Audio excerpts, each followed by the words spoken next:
let's see more cases to understand and illustrate what we said. We said treatment should be simple, okay? Then this is a case where I had to extract those incisors and premolars in the maxilla, and this patient wanted to come for an immediate loading if possible.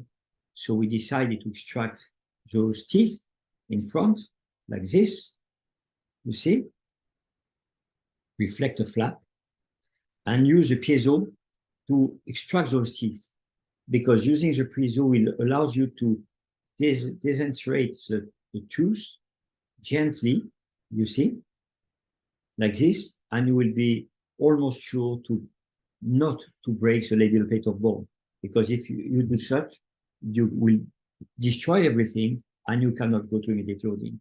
So you clean perfectly well, the alveolus and everything, and we decided that on this side we needed to do a bilateral sinus elevation.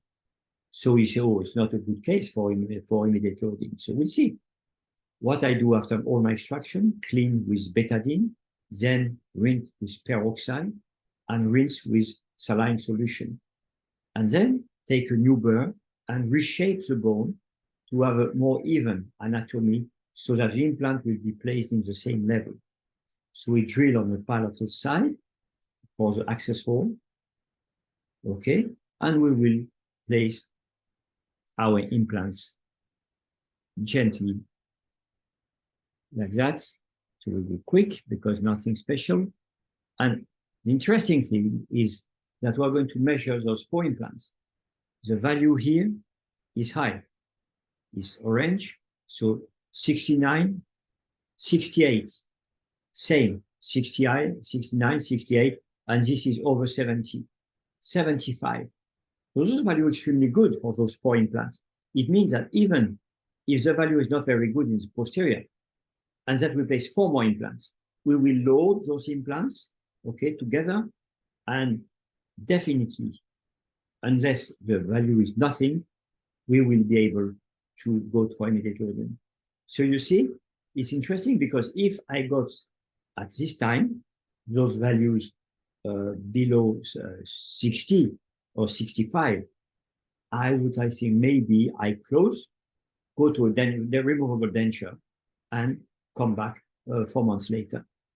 But this patient was willing to have immediate loading, and I thought that, look, I can stabilize the implant, measure, look at that premolar.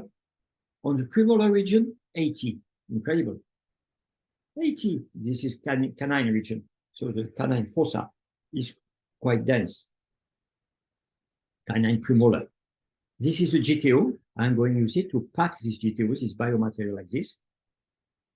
Look how it's amazing to use this biomaterial, and I will use as a shell, you see, above the bone, and it will correct the defects, give me a better anatomy, and it will help me to get a much better soft tissue reaction around my implants.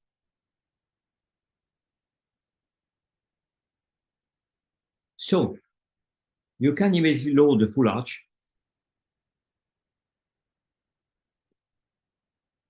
And if some implants as a posterior are less than 60 or 50, if we have a lot of good initial stability, we have a cross-arch stabilization. And for complete dentalism, as such a case like this, we can go with those 8 implants connected with a bar and go for immediate loading in such a case.